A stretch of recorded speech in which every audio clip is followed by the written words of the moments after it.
Hi, everybody. Thanks for joining us. I'm Garrett Nelson here at the Leventhal Map and Education Center at the Boston Public Library, and you're tuned in this afternoon to our Redistricting Roundtable.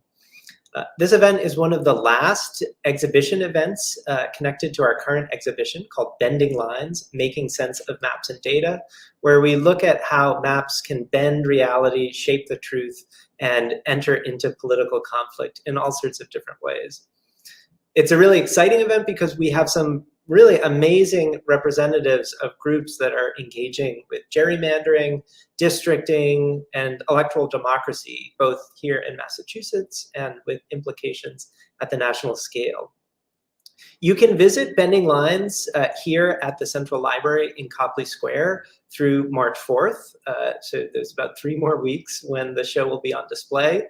But even after that point, Bending Lines is a digital exhibition that you can browse the collections in very great depth and learn more about them online. You can access that as well as many other cartographic collections, research opportunities, and resources for students and teachers from our website at leventhalmap.org. Before I get started, I just want to take note of the complicated and contested threads that are woven all throughout geography, and that includes difficult stories that we neither can nor should ignore. The place that we now call Boston is the ancestral and current home to indigenous peoples, including the Mashpee and Aquinnah Wampanoag tribes, the Nipmuc Nations, and descendants of the Massachusetts people. Copley Square, where the Central Library is located, sits on top of a filled tidal estuary that once featured some of the most advanced marine agricultural techniques in North America. The maps that are in our collections here at the Leventhal Center bear witness not only to histories of colonial expropriation, but also to conflicts that range from labor struggles to racial segregation. In some cases, the maps we have don't simply document these stories, but they actually played a role in making them happen in the first place. Through all of our programs and interpretation, we encourage our visitors and our listeners to consider how these histories still exert real effects on the present day.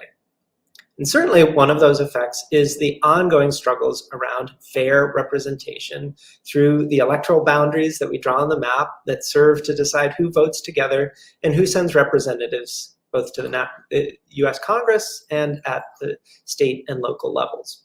Now we've got in Bending Lines one of the original documents of gerrymandering in the United States. It's a newspaper broadside of the infamous salamander from which gerrymandering takes its name. You're looking here at the Bending Lines digital exhibition, but you can come and see this in person again through March 4th.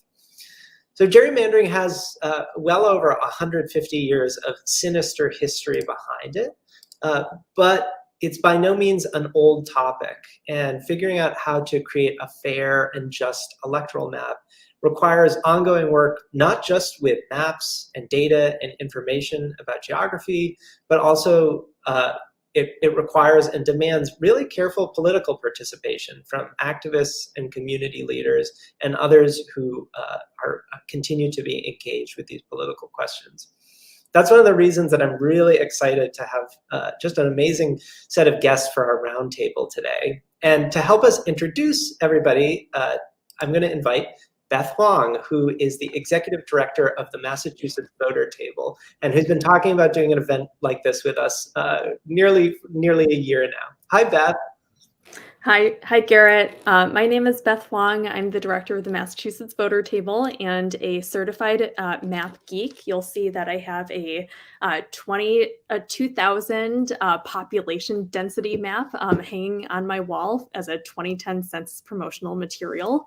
I'm so glad to be joined today by Steve Romolowski from the CUNY Graduate Center, specifically their mapping service, and Gladys Vega, really the heroine of the pandemic from La Colaborativa.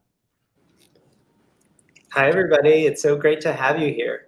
Now, Beth and the Massachusetts Voter Table have just been doing incredible work advocating at every level for fairer and more representative maps here in Massachusetts. And of course, those efforts have national consequences. So Beth, I'll invite you to say a little bit about what the Massachusetts Voter Table is doing. Tell us a bit about the districting democracy efforts, and then we'll say more about the work you've been doing both with Steve and Gladys. Great. So what I'll do now is share a little bit of what's happening at the national level, and would love to hear from Steve what he's seeing as well. And then I'll spend most of my time sharing what we did with the Drawing Democracy Coalition, which is the grassroots community-driven redistricting effort here in Massachusetts to really change how the redistricting process went, and how normal ordinary people were able to have a real say in what the maps look like. So nationally, this redistricting round, which these redistricting rounds happen every 10 years after the decennial census. So I hope that we all filled out our 2020 censuses and then we're counted. And so what we have seen in this round of redistricting following the 2020 census is nationally in many states, we've seen very biased maps that have skewed representation, often at the expense of communities of color. In Massachusetts and so many other places across the country, communities of color have accounted for nearly all of the population growth. But in redrawing boundaries, in many states, especially states with Republican-controlled legislatures, many of these state efforts have denied these fast-growing BIPOC communities any type of advancement in representation. They've often dismantled existing districts where communities of color won power or were on the verge of winning power, often by using this race-blind redistricting to kind of cynically use recent Supreme Court cases that they've been able to draw these kind of discriminatory maps based on partisanship. And so if courts are not willing to carefully probe this intersection of race and politics, these tricks that some often Republican-controlled legislatures have been using might just succeed. And we've seen these very skewed maps in places like Texas, Alabama, and North Carolina. And this is super unfortunate at a national level for our project in building a multiracial democracy. However, I'll get to the good news now. We really did show that this can be very different here in Massachusetts. And so here's a quick snapshot of what we accomplished. We were able to double the number of majority minority state Senate seats from 3 to 6 out of 40. And we increased the number of majority minority House districts from 20 to 33 out of 160. This is going to create many opportunities at the state level in particular for BIPOC, immigrant, and working class communities to elect candidates of choice. And actually, I think yesterday or the day before was the first day that candidates can officially file their paperwork to run for office. We've already seen diverse candidates from across the Commonwealth launch their campaigns, and these diverse candidates reflect their communities. So this is really exciting news. In addition to those new majority BIPOC districts, especially in the House, there are 4 that actually don't have an incumbent running for office.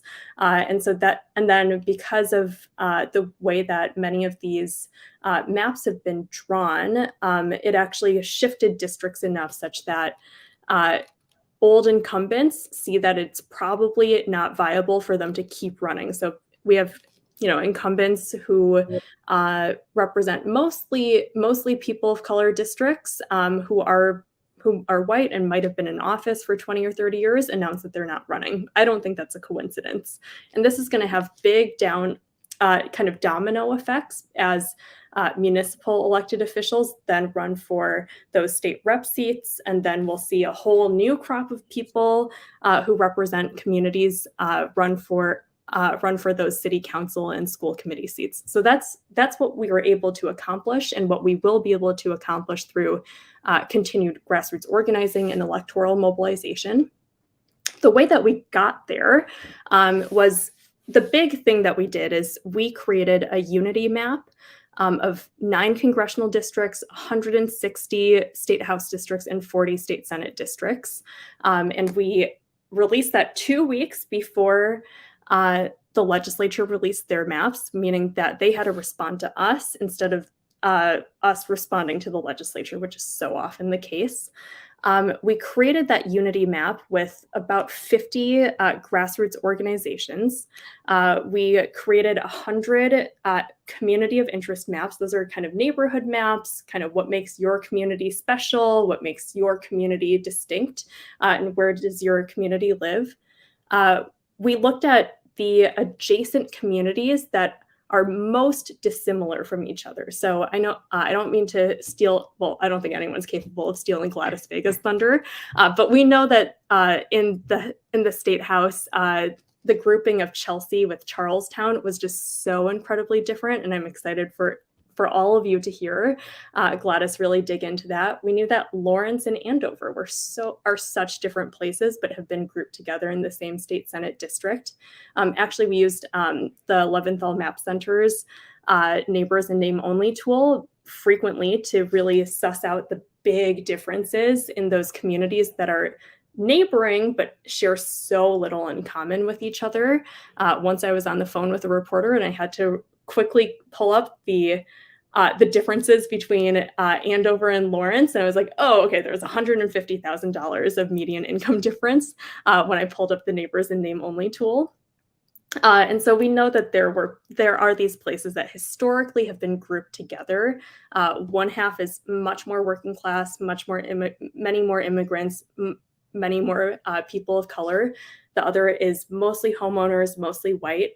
And when we put those two types of communities in the same district, we all know who gets overrepresented and who gets underrepresented. So we're really excited to see that Charlestown and Chelsea are split up into 2 different state house districts. We're really excited to see that Lawrence and Andover, for the first time in, I think, over a century, Lawrence and Andover are split up into different state senate districts. And so we really tried to find those places on the map where the most dissimilar communities were grouped together, leading to the most dilution of power of BIPOC voters. In addition to creating that unity map, we were able to use mapping tools across our Drawing Democracy coalition. In particular, we had lots of Dave's Redistricting app nerds who were just on it all hours of day. And that's how we were able to involve so many leaders from community-based organizations like La Colaborativa, from labor unions, from civic associations, and more, to draw districts that would optimize the chance of BIPOC communities to elect candidates of choice. Once we created that unity map, we did a ton of rapid response media to get out our narratives. We had 2 core narratives. One is that voters should be able to choose our elected officials, not the other way around. And then second, that communities of color deserve authentic representation immediately and also in the long term, because we know that often the electoral opportunity isn't available overnight, but we do actually need to look at how our communities are changing over the course of the next decade. And then finally, the last big piece is that we had a very robust partnership with the State House, particularly the redistricting committee chairs, Representative Mike Moran and Senator Will Brownsberger. We had very frequent conversations with them as a coalition. We worked together to turn out community members at nearly 15 hearings, including many hearings in in languages that were not English. And I think those components between creating a unity map that really had the feedback of hundreds of people, plus and also using these open source mapping tools, the rapid response media, and the close partnership with the redistricting committee chairs really made our process in Massachusetts very different from the pretty unfortunate trends that we're seeing across the country. And so I think to share a bit, I think if we have the Chelsea and Charlestown map queued up, I'd love to share how those districts changed. This is, I think it's the leftmost tab. In the whole United States. I know. We're looking at all of the great tools that Steve's team has created. So this is the map of Massachusetts. And then if we zoom into Chelsea, we'll see the districts, the district that we created, Suffolk 11. So right now, today, or in November, voters will elect someone who really only represents Chelsea plus a precinct in Everett. And if we slide that slider back to the House current, we'll see that the district map used to be Chelsea and Charlestown, which are extremely different communities. So this is the very cool tool that Steve's team created, and this is the very cool map that Gladys's advocacy won us. And so with that, I'm really excited to pass it over to Gladys to share what it took to win this opportunity for authentic representation in Chelsea. Thank you, Beth.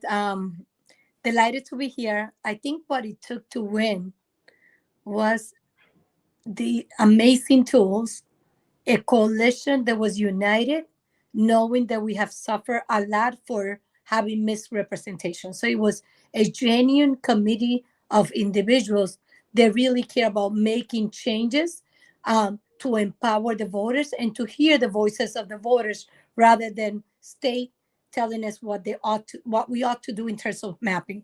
And I think it was so wise for me as a person whose dream was to do this 3 decades ago. Every time those census numbers come, I'm like, oh my God, we have the numbers. Why are we not having our own representative in the city of Chelsea? Why are we assimilating to Charlestown when I don't look, and none of my neighbors look nothing like Charlestown? And not only on the looks, right, on the surface of our skin color, but in the economic and the housing stock, and you name it, on everything. So for me was everything that was put together, it was sort of like a masterpiece. And I am so proud to have been part of it, because we even created lawsuits around this because we felt that we are always being misrepresented. And in order for us to win, we needed to take it to the courts. And of course, in the courts, we also lost. So, I mean, we put all these skills into place. But I think what the uniqueness of this whole thing that just happened, of all these victories now, is that we were reaccionamos. We reacted rather than waited for them to do the press, to show their map, to the proposed. No, we brought them to our table. This is what we've been thinking about. This is what our group thinks about. This is the agenda. This is how we see it based on our numbers. I tell you, I used to sit in these meetings, and Norielis, a co-worker of mine, used to participate. But when I would walk by and saw these maps, I'm like, my God, these people have their shit together. I was so happy that finally it was going to be, in order for us to lose, it wasn't about losing. It was, we have the data, we have the tools, we have what it takes to get our district. And we showed it, and it happened. And I think for me, to have the city of Chelsea right now, we have 3 candidates. We just began this whole thing, and we have 3 candidates of color running for this position. Also, we have so many similarities, believe it or not, with Everett, an amazing senator that opened the conversations around immigrants and immigrants being from all shapes and color and being neighbors, to a district one district that is very friendly to Chelsea. So I think that for me, it's about time. It's well deserved, but God, did we work hard? Of course we did. Did we prepare ahead of time? Yes. And I think that it took a lot of thinking, but it got done. It wasn't easy, but the numbers show that we had the numbers, and we had the narrative. And once again, we held the narrative with the tools that were provided with these maps. I mean, I remember being at Mike Moran's office and me seeing Chelsea, and I'm like, oh my God, I couldn't believe it. I was so happy just because it was finally coming a whole city, a whole representative completely for us with just a little neighborhood of Everett. And I was like, what are the chances that we got this done? And we got it because we were proactive. We had a very sophisticated group, and also that we did things ahead of time. So I think that for me was the highlight during the pandemic. And we did it in a freaking pandemic era. So, I mean, de verdad, it was like we kicked ass. I mean, we're great. I mean, what can I say? So It's true. They did kick ass. It was incredible. And got out the census in a truly horrendous pandemic spring, when really, I mean, COVID-19 was ravaging Chelsea at the exact moment that self-response had started. And without the census numbers, it would have been impossible to draw this district. So really, hats off to everyone at La Colaborativa for pulling this off. but also not only pandemic year, but the whatever draft that the Trump administration left behind, because public charge, people didn't want to participate in being counted. We have ICE agents in courts standing with their badges out. So it was a 2 years of a lot of problems that we had and that we had to overcome in order for today to celebrate this victory. So I mean, we did it together, but it was a unity coalition that made things happen with the right tools and the right people sitting at the table. Gladys, I'm wondering, can I ask you to sort of take us back in time to before this victory, right? Can you talk about what it was like to have a community that didn't feel like it was represented on the map in a political district? Tell us about, you've lived in Chelsea for many years. What kind of problems did that lead to for you about, it wasn't just that the lines on the map were ugly and problematic, but that it had real consequences for your community. Can you tell us what you were fighting against? So I think, it's having a state rep, that doesn't sleep in our city. It's huge. I'm telling you, having, and like you can say, but Sal de Dominico doesn't sleep in your city. Sal is always in Chelsea, and Sal is always with the pulse of the resident. Charlestown is a bridge away. Nothing to do. We don't have organizations there that we connect. There's no partnership. We don't participate. May 1st, we've been doing it for 25 years out of Everett. I mean, so we do Everett, Chelsea, and East Boston. So there's so many similarities. Everett is dealing with an immigration growth in the last 15 years. That has been their situation. So having someone that doesn't always get it, that you have to, and also someone that is not very strong in advocating, for me was a challenge. I like a state rep, but I'm not in the business of liking them individually. I'm in the business of them doing work for our community. I think that we missed a lot of opportunities because we didn't have someone strongly advocating for the realities and the policies that needed to be changed. Until this day, the fact that we don't have same-day voter registration, it kills me.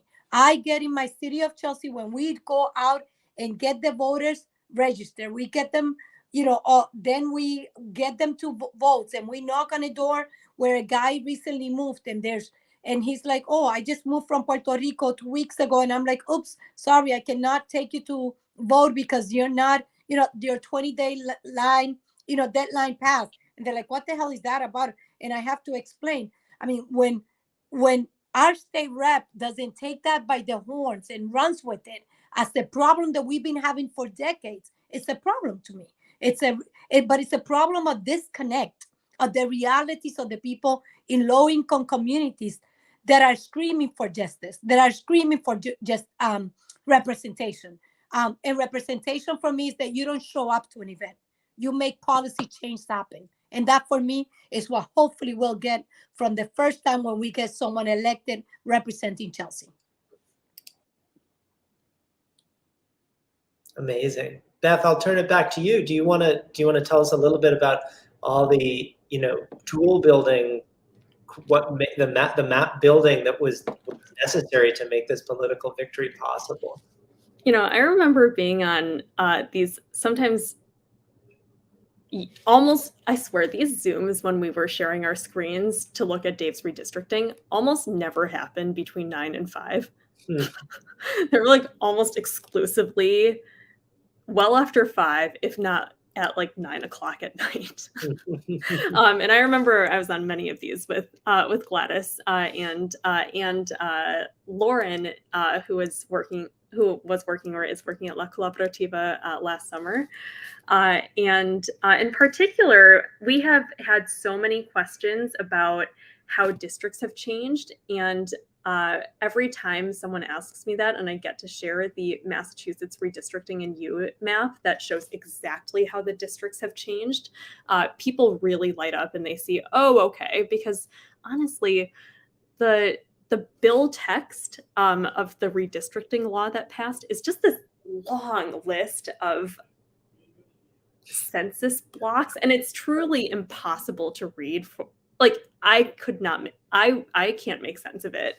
You have to upload it into some kind of mapping tool, and I think the slider tool that the CUNY Grad Center created is just such a intuitive way to see how districts have changed. And so it's really these mapping tools that have allowed for a lot more community participation in the mapping process and also in seeing how districts have changed so that people are better informed in who am I supposed to mobilize? Who am I supposed to organize before the election? Since there's so much that of course, most of the electoral mobilization happens between Labor Day and Election Day, but unless organizations like La Colaborativa have really laid the groundwork for organizing people of color and immigrants, we all know that it's mostly white homeowners who are going to decide who the elected officials will be. And that's why the mapping tools like the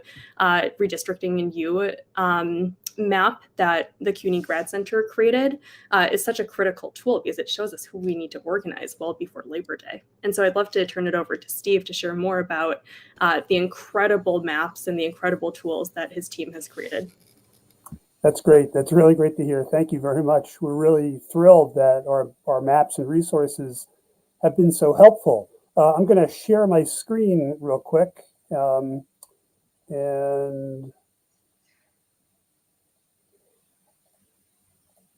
to show you the Redistricting and You tool, but actually before I do that, I'm going to look at another mapping application that our team at the City University of New York Graduate Center created back in the about 2016, 2017, to highlight areas throughout the country that were considered hard to count leading up to the 2020 census. And then when the 2020 census actually happened, what the response rates were in terms of people filling out the forms on their own and sending them back, like Beth was mentioning. And then areas that didn't do a lot of that self-response had to be counted in person, which is hard.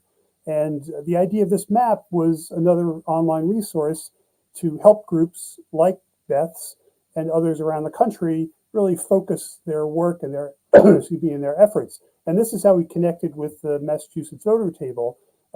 They were one of the stakeholder organizations that we worked with throughout the course of the 2020 census And we tried to provide information like what you're seeing on the screen now, which highlights a census tract in Chelsea, and you can see in the left-hand panel, it has some information about the self-response rates, and we updated this map week by week over the course of the census, and now it shows, following on Beth's comment, I'm going to zoom out a little bit, that you can see there are a lot of census tracts in the Boston area that did not have a very high self-response rate compared to these blue and dark blue areas outside of Boston that had very high self-response rates. And the Census Bureau research shows that the higher the self-response rate is, the more likely is that they will have accurate information and complete and fair data that's been collected. In areas where there isn't a very high self-response rate, it's harder to collect that comprehensive, detailed information. And so there's a greater risk the information is either incomplete or inaccurate or both. And so it's an example of how the information that the census shows is not always uniform and fairly distributed. And that then leads into what's happening with redistricting, not to mention all of the funding that's allocated based on census data. And so that's why we thought it was so helpful, not just to create maps like this to help boost those self-response rates and help groups like the voter table really focus their efforts and get the biggest bang out of the buck, but then to pivot, as it were, into redistricting to try to create online tools that made it very easy, like Beth is saying, to not so much to draw the maps. There are other applications and other groups that are doing that really well. And as I think Beth was indicating, you can get really into the weeds in terms of all of the minutiae and intricate aspects of how to draw maps that are, fair and representative and, pass legal muster. But we wanted to create something that made it really easy, and we called it Redistricting in You because redistricting affects everyone. We wanted to make it really easy for anyone to figure out where their districts are now. You may not know what your current legislative districts are and how they might change based on the redistricting proposals. So we connected with Beth and the voter table, and I think right before they were ready to publish their Unity map. And so this view shows what the Unity map plan is for the state house districts. And you can see that it encompasses just Chelsea, like she was saying, and Charlestown is down here. You can see, though, what the current or the prior district looks like. And we provide a lot of some basic information about each district. In the left-hand panel, you can see population data about what the district was, and in the right-hand panel, what the district would be if this proposal went into effect. And indeed, the approved plan, that district is pretty close to what the Unity map proposal was. And you can see that for the voting age population, the old district was about 42% Hispanic, for example, and in the new district, it's almost 60% Hispanic. So it really coalesces the demographic characteristics. And you can also see what the local patterns are within the district. And the dark green areas are concentrations of Hispanic population, and the blue areas are concentrations of white population. And you can see that in this, the Charleston area is very different demographically, and as Gladys was saying, probably from other characteristics as well. And so this was all information that organizations like the voter table and their partners throughout the state could really make use of to understand what the implications are of redistricting and how to then advocate that and show that to the policymakers that we're going to be making the decisions about these districts. And we tried to make it really easy to share this information on social media and to print the maps if you wanted to go to hearings. I saw some of the Zoom discussions that were happening with the legislature, and Beth has pointed out that local town officials were using this map to show to the legislators, here's what the districts look like now, here's what they could or should look like.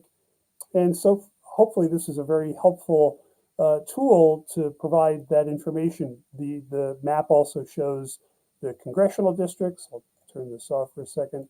And, it makes it very easy to zoom to see what the entire district looks like, and then also the Senate district lines.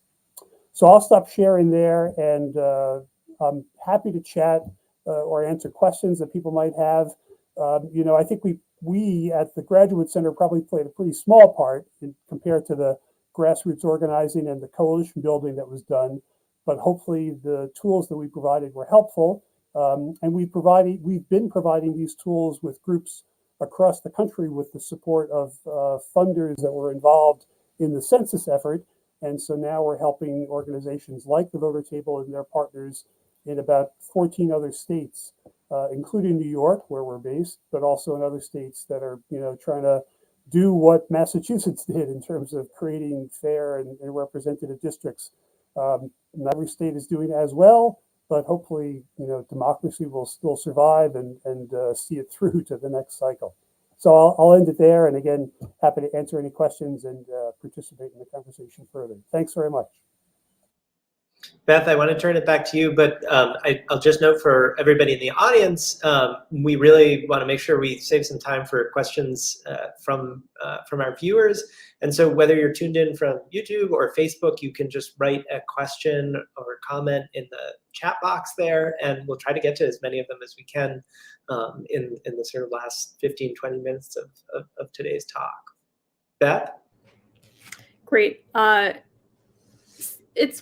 Redistricting is really tricky because people are always confused about people are always very concerned about exactly where they and their neighbors are being placed. And so, the ability to have the easy slider to see what the difference is in the district and actually be able to see it on a map where people can see, oh, I know exactly where that street is, and that's where the change is. So I think it's one of those seeing is believing situations where unless people actually can see what the difference is, it's really hard to figure out what the change is. And with all due respect to the legislature, those tools on the legislative website those maps do not cut it, right? You cannot see streets. You can see bodies of water. You can maybe infer where the highway is. But unless you can see exactly where the change is in your exact neighborhood, it's really difficult to figure out. A question that I would have is if I were organizing tenants in Randolph, which changed a state Senate district pretty dramatically, I would want to know if the tenants who I'm organizing are in the new Senate district or not. And it's hard to tell on any of the PDF, and just download the PDF. You have no idea what's going on. Maps on the state legislature's website. It's really difficult to know. Are those people in the tenant union that I'm organizing, are those people in a new district or not? So that's just one example of why I think the really accessible mapping tools allow people to more closely target their organizing. And that's an impact of having clear mapping tools that, relying on the state resources just makes it super difficult. Yeah. And, it really, in some ways, is a leveling of the tables, right? In many ways, the advances in computer technology and geographic information, in computational techniques, have mostly been to the benefit of the people who want to do gerrymandering up to this point, right? Nefarious political parties who are trying to create the most unbalanced, tricky maps have been able to rely on these, really expert-driven techniques for drawing those kinds of maps. And I think it really highlights the importance of putting together institutions like Steve, your group at CUNY, together with community organizations like La Collaborativa, and the glue between those being folks like the Massachusetts Voter Table, who are taking these technologies and putting them in the public interest rather than using them for much more sinister ends as they have been in the past. Could I follow up on that?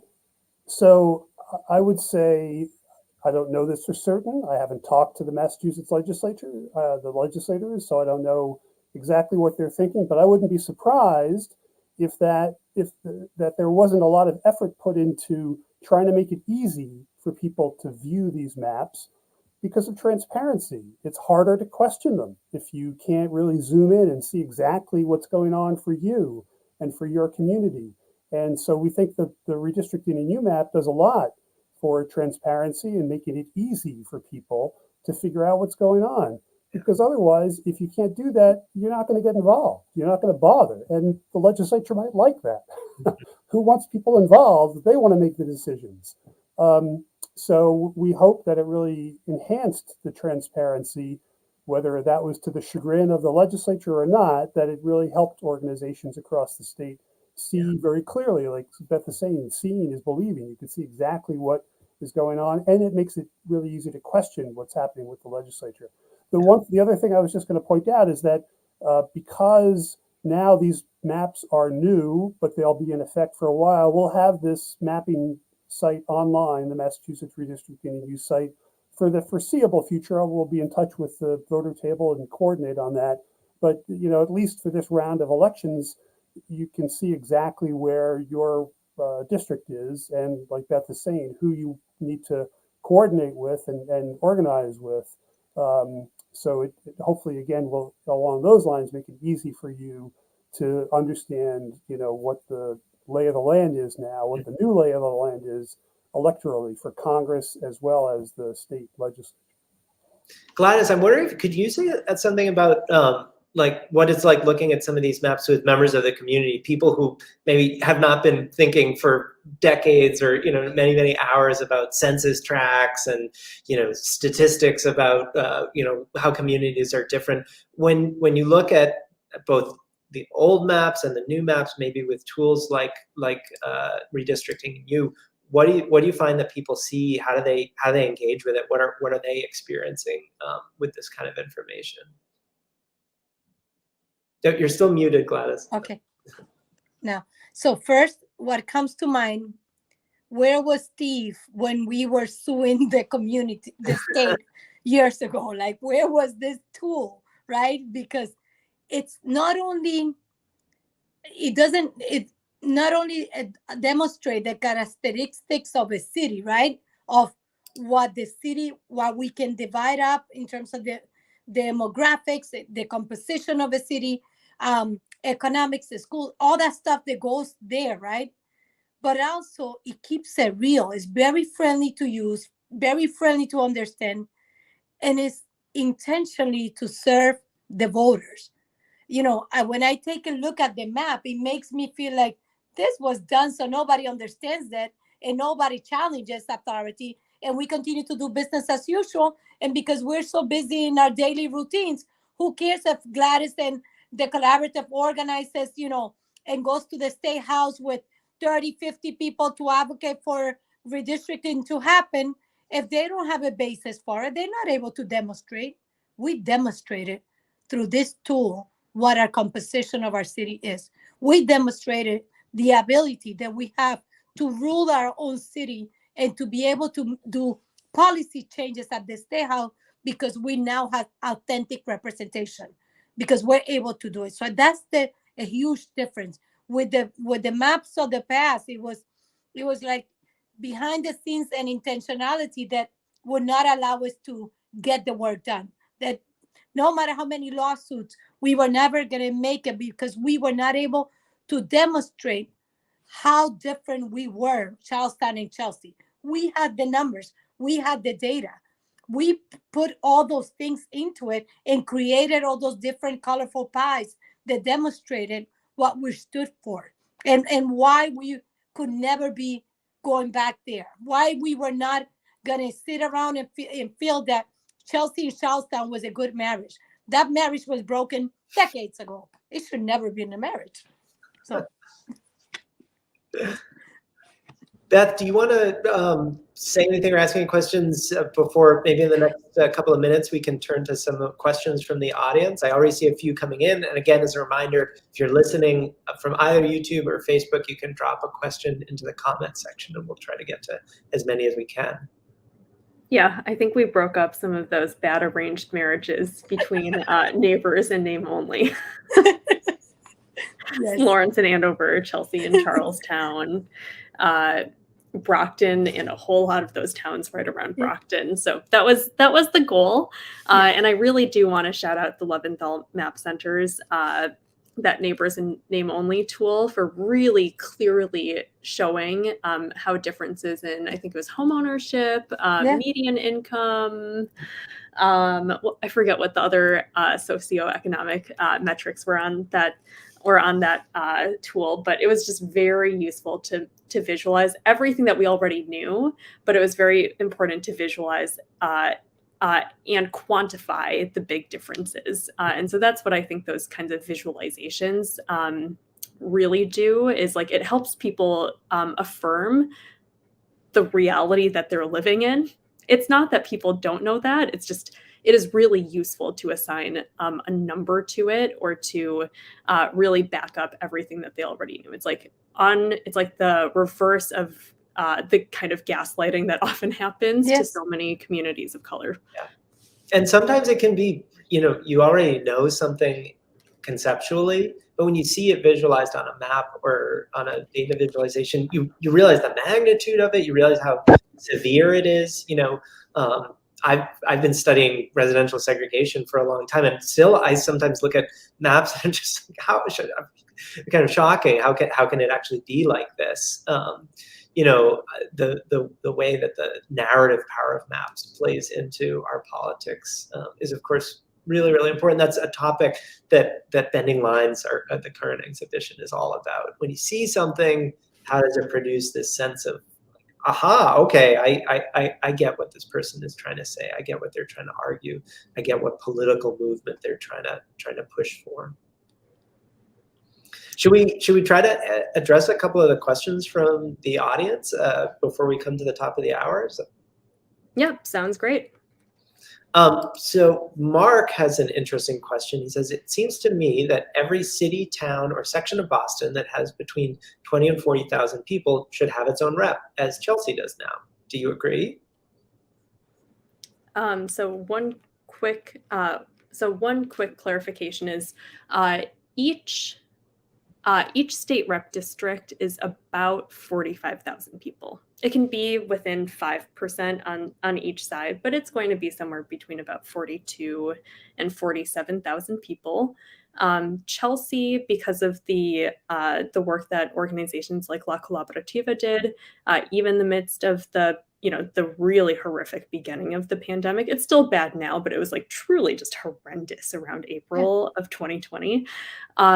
Because of the work that that community-based organizations that were well trusted did early in the pandemic, the count was at least decent, and having the count in Chelsea be, I think it was like 39,000 and change, or about 40,000 and change, meant that we only needed to add just one precinct from Everett to the city of Chelsea to make about that 45,000 person district. And so while some neighborhoods of Boston definitely meet the 45,000 person mark, not all of them do. Or, in some cases, what do you do with a neighborhood that has 60,000 people? You definitely can include 45,000 of those people all in the same district, but then you need to pick which 15,000 people go with a neighboring district. And that's the really tricky part about redistricting. And that's one of the reasons why we gathered all those community of interest maps, to really understand, okay, the Vietnamese people in Dorchester are exactly are here.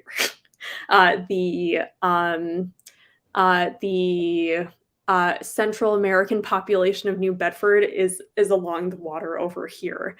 So that's why we did that kind of community of interest mapping, to really understand, what do you do with that set of maybe kind of the people who don't neatly fit into that 45,000 bucket. So that's how we made some judgment calls. I know, Gladys, I'm sure that you have lots of thoughts about this. No, I was scratching my face, but but I would say that that it's so incredible to think that 40, close to 40,000 people allowed this to happen. And I tell you that even if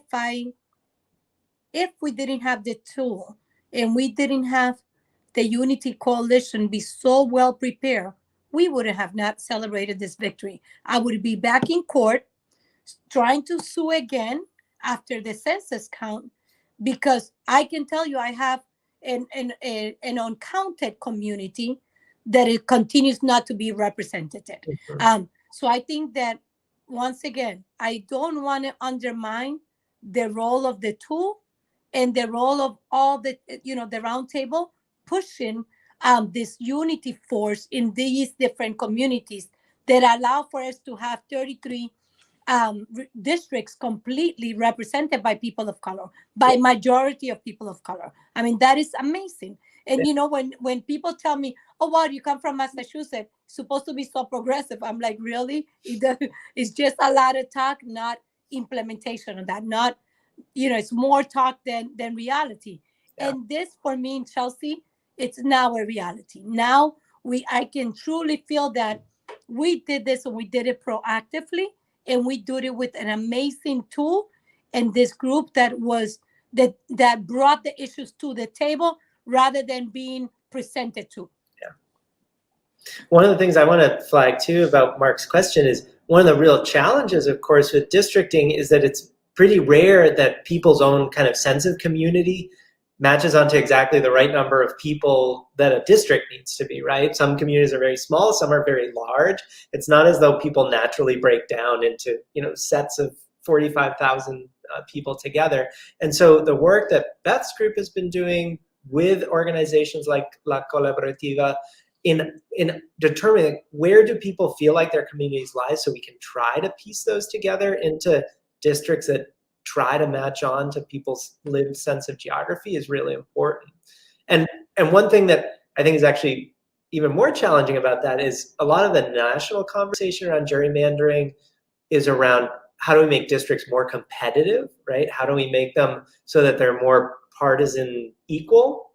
But it may be that identifying communities for representation actually has the opposite effect, right? Because it stands to reason that a community is going to have a political interest that may not perfectly align onto our partisan voting patterns, but it could be that the better we are at matching districts up with how people cluster together geographically actually leads to less competitive districts, and that might be okay, right? That might be a more democratic, a more representative district might not look as competitive in the perspective of a national election. Right. And it's really different in Massachusetts, where I think 80% of the House reps are Democrats, 92.5% of the state senators are Democrats, right? The elections are mostly won in the state primary, not the general election. And so drawing competitive districts is not going to be necessarily a Democrat versus Republican issue. It might be a what type of Democrat issue in Massachusetts, which really creates a very different type of redistricting in Massachusetts than in other states. Yeah. The one last thing that I want to say, of course, is what makes up a town or a community is very historically contingent, right? That's one of the things we look at here at the Map Center, right? Communities have changed over time, and those, when we say something like Chelsea or Roxbury, those are historically produced. We've actually got an event in early March looking at shifting definitions of Roxbury and what that means for people. It's not like it's some just arbitrary line on a map into which people have been dropped over time, but it's created by people's own sense of community and political organizing. Should we take some more questions? Sure, sounds good. Joseph asks if Boston census tracts have changed drastically since 1910. I'm not sure if Joseph means 2010 or 1910, but maybe we can approach the question from both angles. Yeah, not sure about the census tracts. I think that Steve follows the changing boundaries of census tracts much more closely than I do. But the city of Boston has not been re-precincted since either 1910 or 1920. It's not clear to me which decade it was re-precincted. And that's because the political machines that used to run everything in the city did not want to change any kind of anything related to the precincts. So precincts are not the same as census tracts. And so while those likely have changed since 1910, the precincts have not changed because of the strength of the old political machine. I think we're trying very hard to change that this year to break this either 100 or 110 year precinct map, since the city of Boston looks really different than it even did 5 years ago. Yeah. And the political winds are very different in the city than even 5 or 10 years ago. So, we have a listserv called Re-Precincting Now or Never. I think this is the year to change it, or we're going to wait another 10, if not 100 years. But this is a top level issue because the lack of re-precincting in Boston has meant that the lines at polling locations especially in Chinatown and the South End, have just exploded. They're literally like 10 times as many registered voters in some of these precincts in Chinatown and South Boston and the South End as there are in lots of other communities. And so that's one of the reasons why we believe that re-precincting Boston in 2022 is such an urgent task. Yeah. There's a question from Jessica, which I think in some ways follows up on some of the challenges we talked about, that people don't naturally divide up into groups of 45,000 exactly how you need. Jessica lives in Roslindale and notes that it's a 37,000 person neighborhood, but on both the maps, the current map and the Unity Plan, neither of them unite our neighborhood. It continues to be split between 3 state house districts. So how do we confront a challenge like that, where uniting one community might simply by math and geography necessarily mean splitting another one? Mm-hmm. Yeah, I think that's exactly it. Garrett, it's that often it's, if we're trying to unite all 37,000 people, then how do we find the other 8,000 most similar set of people to then make up 45,000? And then according to our priorities at the Drawing Democracy Coalition and the redistricting principles that I know that Chair Mike Moran used, we were trying to draw as many viable majority-minority districts as possible. And so that does mean that we had to split up some communities in specific ways, including probably Roslindale. I can't remember exactly what that district looked like, but that is one of the very real trade-offs with redistricting, is that when you change one boundary, you have to change another.